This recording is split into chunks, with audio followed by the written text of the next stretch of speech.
100배 열매 맺는 좋은 땅, 좋은 마음이라고 하는 큐티 제목으로 말씀을 나눕니다.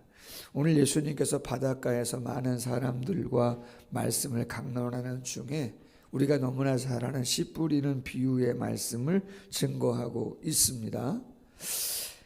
오늘 말씀 3절에 보니까 씨를 뿌린다. 근데 길가에 떨어지니까 새들이 와서 먹어버리고, 더러는 흙이 얕은 돌밭에 떨어짐에 흙이 깊지 아니함으로 싹이 나오나 해가 돋은 후에 뿌리가 없어 말라버리고, 가시떨기에 떨어짐에 가시가 자라 기운을 막아 결실하지 못하고, 마지막은 좋은 땅에 떨어짐에 무성하여 결실하여 30배, 60배, 100배의 열매가 맺게 되었다.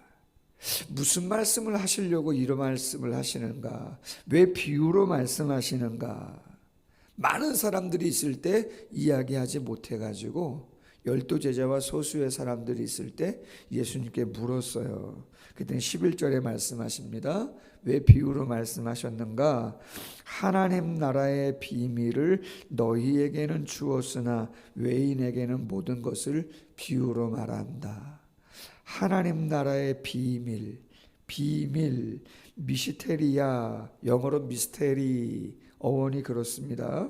신비, 도달할 수 없는, 감추어진 그런 뜻이죠.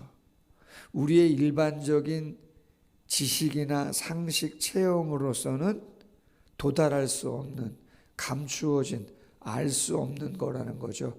하나님 나라의 일이. 그럼 하나님 나라의 비밀이라는 게 뭡니까?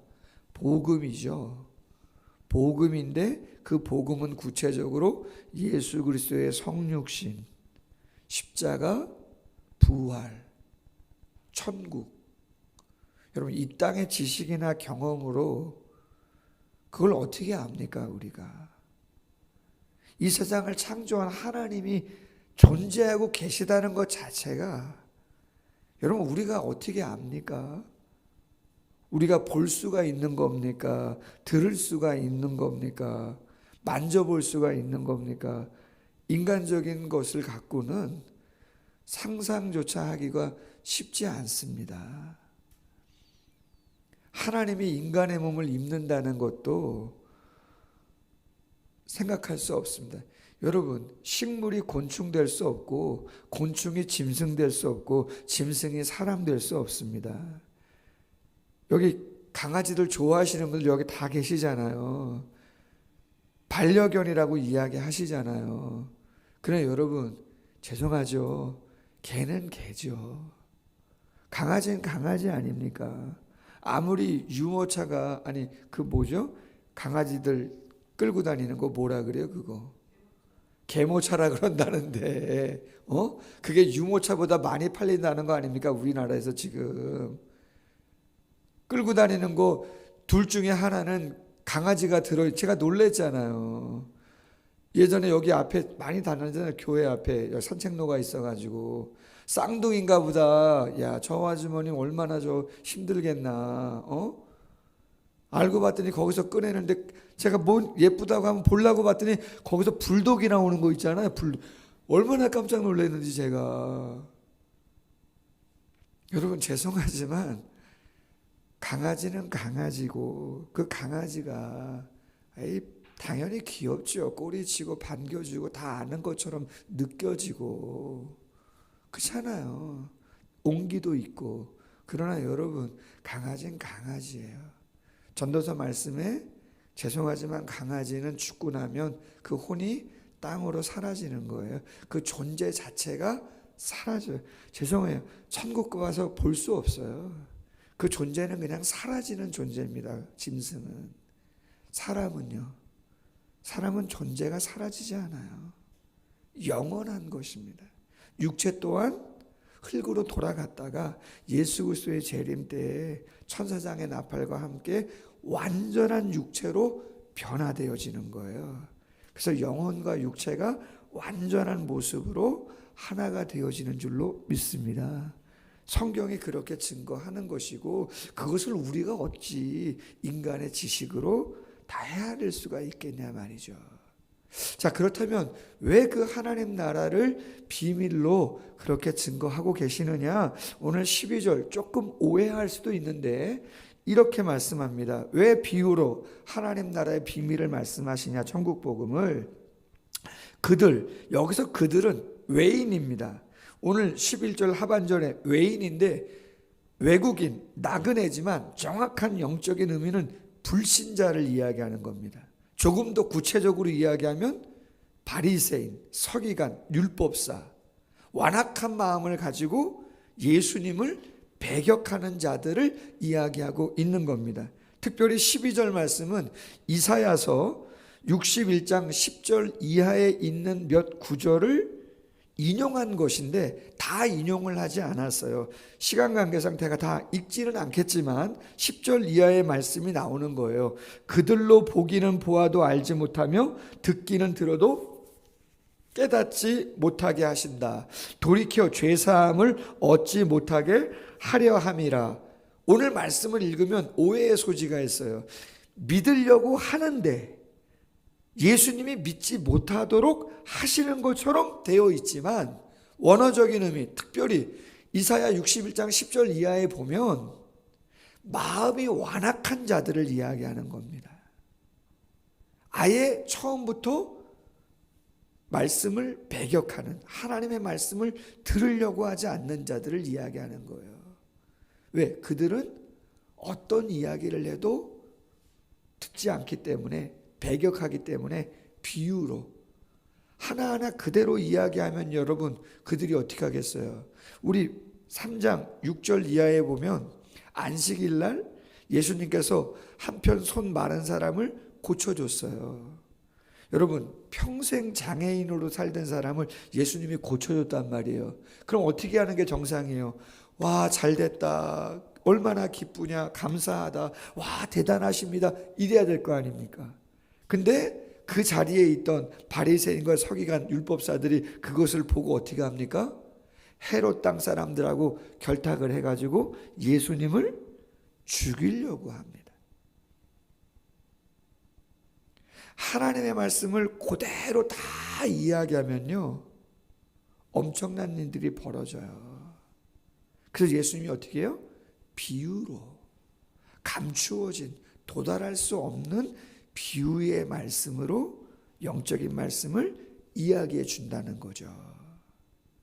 그들은 그대로 이야기해도 안 듣기 때문에. 자, 그렇다면 씨 뿌리는 비유의 영적인 의미가 뭐냐는 거죠. 우리 잘 알고 있습니다. 14절, 뿌리는 자가 뭘 뿌린다는 거예요? 말씀, 생명의 말씀을 뿌린다는 것입니다. 복음이죠. 근데 그 복음이 어디예요? 길가, 돌밭, 가시밭, 좋은 땅. 우리의 마음밭을 이야기하는 거잖아요. 그런데 첫 번째는 길가밭이 있다는 거예요. 길가에 뿌렸더니 사탄이 와서 뿌려진 말씀을 빼앗아 간다는 거예요. 여러분, 신앙생활은 필연적으로 영적인 싸움입니다. 제가 여기서 말씀을 전할 때 성도님들이 지금 여러분 계시는데 여러분 중에 제 말씀이 들리는 분도 있고 아예 들리지 않을 수도 있습니다. 마음의 문이 닫혀 있을 수도 있습니다. 듣기는 들어도 마음으로 듣지 않으실 수도 있습니다. 그럼 왜 그런 거냐? 영적인 싸움이라 누가요? 사탄이 마음의 문을 닫고 귀를 닫아버려요. 그럴 수 있다는 거죠. 특별히 바울이 사도행전 16장에서 빌립보에서 말씀을 증거할 때 14절에 보면 이런 말씀이 있습니다. 자주장사 루디아라고 하는 여인이 바울이 복음을 전했더니 말을 듣고 있을 때에 주께서 마음을 열어 바울의 말을 따르게 하신지라, 이렇게 돼 있어요. 자, 자주장사 루디아의 마음의 문이 닫혀 있었는데 주님께서, 성령께서 그 마음의 문을 열어주셨다는 거예요. 그래서 바울의 말이 들려지도록 믿어지도록 역사하셨다는 거예요. 할렐루야. 여러분, 그래서 중보기도가 중요한 것입니다. 마음의 문이 열리도록 들을 수 있도록, 할렐루야, 똑같은 말일지라도 그렇다는 것이에요. 누구는 은혜를 받는데 누구는 그냥 냉랭한 것인가? 그렇죠. 사모함이 있고, 그렇죠, 마음의 문이 열려 있어야 된다는 거죠. 영적인 싸움이에요. 두 번째는 돌밭에 뿌려졌다는 거죠. 자, 돌밭에 뿌려졌을 때 처음에는 맞아, 저 말씀이 맞아, 사랑해야지, 인내해야지, 기뻐해야지, 용서해야지, 내가 그렇게 해야지. 그런데 현실에 딱 부닥칩니다. 용서하지 못할 사람, 힘들고 어려운 일, 물질의 문제, 뭐가 딱 생겼을 때, 그렇죠, 뿌리가 깊지 않다는 거예요. 돌밭이니까 뿌리가 깊지 않아가지고 햇볕이 쬐면 쉽게 말라버려서 죽는 거예요. 그럼 여러분, 뿌리가 깊지 않다는 게 뭘까? 신앙의 뿌리가 뭐겠어요? 여러 가지 생각할 수 있어요. 기본적으로는 구원이겠죠. 예수 그리스도에 대한 확고한 신앙, 믿음일 거예요. 신앙의 뿌리, 믿음이죠. 근데 여러분, 뿌리가 깊어지는 건 어떻게 깊어집니까? 제가 언제 한번 말씀드렸어요. 옆에서 밭농사 하시는 어르신이 계셨어요. 70년 이상 농사하셨던 80세가 넘으셨던 어르신 돌아가셨어요. 뭐 깨를 심고 콩을 심고 모를 심고 막 심었어요. 고추도 심고. 근데 모종을 심었는데 말이죠, 햇볕이 막 쬐는데 말이에요. 막 타들어갈 거 아닙니까? 근데 물을 주시는데 물을 조금밖에 안 줘요. 여기 시냇물도 좀 마르긴 하지만 그래도 흐르거든요. 그리고 또 샘이 있어가지고 호수를 연결해서 물이 흐르기 때문에 물을 받아서 얼마든지 줄 수 있어요. 흠뻑 안 줘요. 그래서 제가 한번 여쭸어요. 어르신, 아니 한번 주시는 거 좀 많이 주시지 이렇게 조금 주시냐. 그랬더니 어르신 말씀이 뭐예요? 물을 위에서 너무 많이 주면 뿌리가 깊지 않다는 거예요. 살 정도만 줘야지 이 뿌리가 지가 알아서 물을 찾아서 들어가야지, 위에서 계속 주면은 뿌리가 깊어지지 않는다는 거예요. 자기가 물을 찾아서 뿌리가 깊어져야 나중에 커진다는 거예요. 와, 그래요. 할렐루야. 여러분, 제가 설교를 합니다. 아, 그렇군요. 그 다음은 누구 문제예요, 여러분? 여러분이 순종하고 삶 속에서 그렇게 행해 보셔야 돼요. 믿음대로 해보시라고요. 그럼 뭐가 생겨요? 체험이 생겨요. 체험이 생긴다. 여러분 스스로가 깨닫는 체험이 생겨요. 그 체험이 많아지셔야 돼요. 마태복음 7장 산상수훈 마지막에 예수님이 뭐라고 말씀하셨어요? 주옥 같은 말씀을 5장, 6장, 7장에서 다 하시고 나서, 산상수훈 다 하시고 나서 뭐라고 말씀하셨어요? 이 말씀을 듣고 행하는 자, 집을 반석 위에 세우는 자다. 이 말씀을 듣지만 행하지 않는 자, 모래 위에 지은 자다. 차이가 뭐예요? 비가 오고 창수가 나고 바람이 불 때 반석 위에 세운 자, 듣고 행하는 자 무너지지 않는다는 거. 왜요? 체험이 있으니까. 내가 순종하는 게 손해 같고 바보짓 하는 것 같고 어리석은 것 같지만 체험이 있으면요, 그렇게 합니다.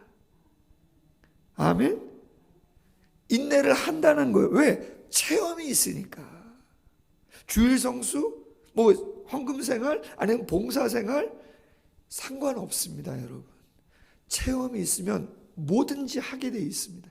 여러분, 주의 일에 정말 저분 저런 일을 어떻게 저렇게 할 수 있을까?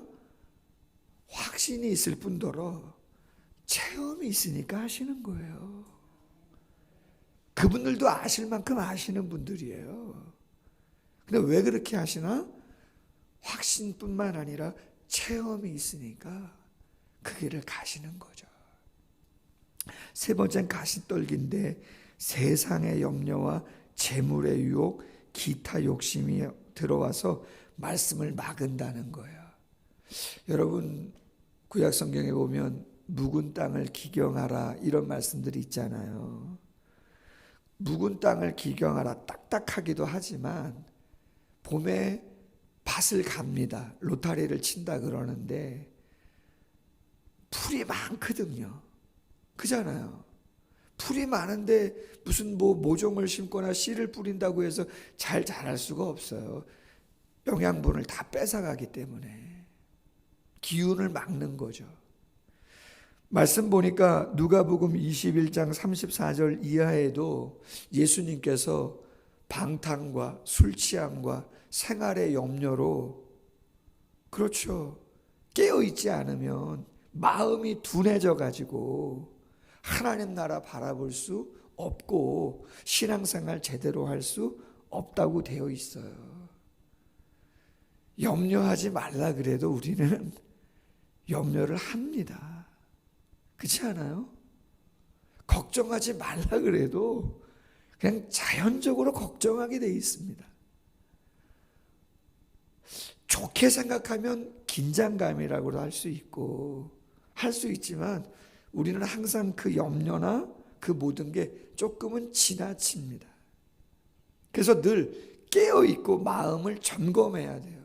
내가 좋은 의미의 영적인 긴장감을 갖고 있는 건지 아니면 지나치게 거기에 매여가지고 거룩한 생각을 하지 못하는 건지 그것들을 늘 점검해야 되는데 쉽지 않단 말이죠. 마지막 네 번째는 좋은 땅이죠. 비유가 다른 복음서에도 있는데 제일 좋은 해석은 누가복음 8장 15절이에요. 씨 뿌리는 비유가 누가복음 8장에도 나오는데 그 좋은 땅에 대해서 정확히 하게 이야기합니다. 이렇게 말합니다. 좋은 땅에 뿌려졌다는 것은 착하고 좋은 마음으로 말씀을 듣고 지키어 인내로 결실하는 자다. 그렇게 되어 있어요. 착하고 좋은 마음, 겸손과 신뢰, 믿음이죠. 아까 말씀드렸잖아요. 말씀을 전할 때 아예 듣지 않는 자도 있다고. 누가? 바리새인들, 서기관들, 교만하잖아요. 아예 완악해서 안 들어요. 듣지 않는데 무슨 의미가 있겠습니까? 착하고 좋은 마음은 그렇죠. 이사야가 이야기한 것처럼 말씀하옵소서 주의 종이 듣겠나이다. 할렐루야. 사무엘이 이야기하는 것처럼 그런 마음인 거죠. 그 다음 중요한 건 인내로 결실하는 거예요. 할렐루야. 참 말씀이 열매를 맺는 것은 시간이 걸립니다. 다 때가 있습니다. 어떤 건 금방 수술을 하는 것도 있지만 어떤 것은 그렇죠. 시간이 꽤 걸리는 게 있어요. 또 어떤 과실은 해를 넘겨야 되는 것도 있습니다. 뭐 사과라 그랬나 포도라 그런 것 같은데 포도가 매년 열리지 않는다는 말씀도 있더라고요. 제가 뭐 정확하진 않은데 해를 건너서 한 해는 열렸다가 그 다음에는 뭐 안 열렸다가 뭐 조금 뭐 2년인가 3년인가 그렇다 그래요. 우리 저희 교회에 포도나무가 있었잖아요. 근데 포도나무가 그렇다고도 그래요. 나무마다 식물마다 때가 다 달라요. 인내가 쉽지는 않겠죠. 제가 말씀드렸나요? 예전에 있던 교회에 세 가족이 있었어요. 보시면 알잖아요. 아, 교회 처음 오셨다. 뭐 1000명 사이즈 교회도 제가 세 가족을 담당한 목사였기 때문에 사역 중에 이렇게 보면 알아요. 근데 제가 그 교회 9년 있었거든요. 만 9년을 부교육자로 있었는데 등록을 안 하시고 다녔었어요. 9년 동안 거의. 아이들은 주일학교 유치부부터 보내셨는데 근데 제가 거기를 이제 사임하고 여기 개척을 했잖아요. 그리고 거기에 무슨 임직식이 있어가지고 제가 시찰장이었나 임원이었나 해가지고 순서를 맡아서 갔어요. 근데 거기에 집사님으로 올라와 있더란 말이에요. 십수년 만에. 할렐루야. 그래서 제가 와, 저분 집사님이세요? 그랬더니 저를 보더니 약간 멋쩍어 하시더라고요. 왜요? 제가 인사는 늘 했지만 등록 안 하시고 다니시니까 당신도 얼마나 그러겠어요. 근데 십수년 지나서 제가 임원이 돼가지고 그 교회 임직식에 있어서 축하하려고 갔더니 거기서 같이 활동하고 계시니까 얼마나 무안하겠냐 말이에요. 저도 축하하면서 때가 있어요. 근데 그 시간을 기다린다는 게 어렵죠. 말씀 맺습니다. 오늘 큐티 제목이 100배 열매 맺는 좋은 땅 좋은 마음인데, 과연 내 마음 속에 혹시나 길가나 돌밭이나 가시떨기가 없는가? 착하고 좋은 마음으로 말씀을 듣고 지키어, 특별히 인내로 결실하는 건데, 내가 조금 더 기대감을 가지면서 기도해 가야 되는 것이 무엇인가 묵상하며 은혜 가운데 거하는 귀한 시간 되기를 주님의 이름으로 소원합니다. 기도하겠습니다.